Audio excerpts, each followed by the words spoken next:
And the doctors treating Sergeant Bergdahl in Germany say the former prisoner will recover at his own pace. It could take a couple of weeks or even longer before he comes back to America. Retired Air Force Colonel Lee Ellis knows the challenges Bergdahl faces. He was also a prisoner of war held by North Vietnam for 5.5 years. Colonel, good morning. Good morning. How are you? I'm well. Tell me what you're thinking as you hear about Bowe Bergdahl and the recovery he will face.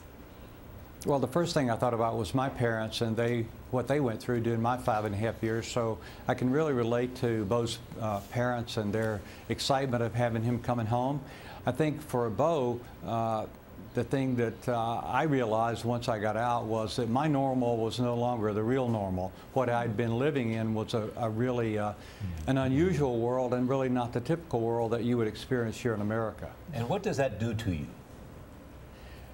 Well, I don't think I realized it fast enough. In retrospect, I really had expectations that everybody back home was going to be perfect because that was the way I'd been remembering them. The country was perfect, my family was perfect, and in reality, nobody's perfect. So coming home with an attitude of grace and being accepting of others not being perfect would be helpful for him. I think that's been a process for me over the years. Colonel, what is the most important thing that friends, family, and strangers can do for Bowe when he gets home? Everyone is so excited. They want to talk to him. They want to touch him. They want to feel him. What should they do?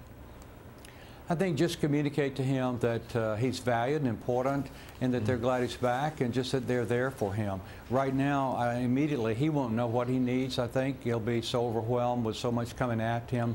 But just to know they're there, and when he's ready to talk or wants to talk or needs to talk, that they're there and they'll just listen. I think that would be great. And then he's going to have to find some good connections with people that understand where he's been and what he's been through, that can relate to him and listen to him.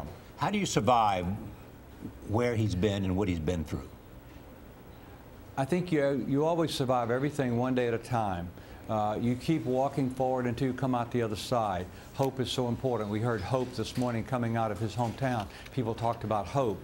You can never give up hope. You have to believe that someday there's going to be a better day, and you keep moving forward toward that day. And you know, Bowe's going to have a lot of difficulty coming home. Life is not easy for any of us, and he's going to have to work through those experiences also. And that's where he's going to need help. And I would say probably he's going to need some counseling. That would be good for him and helping him because he's probably going to have some degree of PTSD also. You were held with Senator John McCain, and so there were several of you POWs together.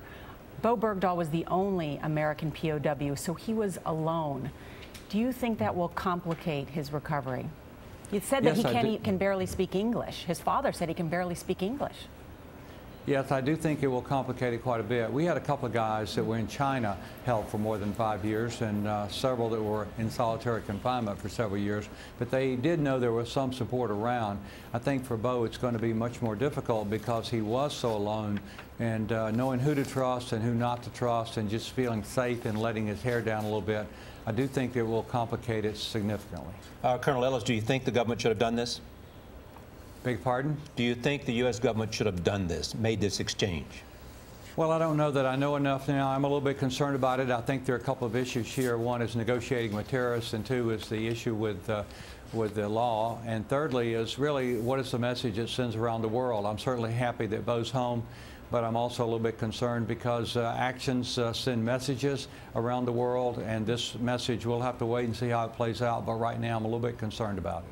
Colonel Ellis, thank you, and thank you for your service. We appreciate it. Thank you.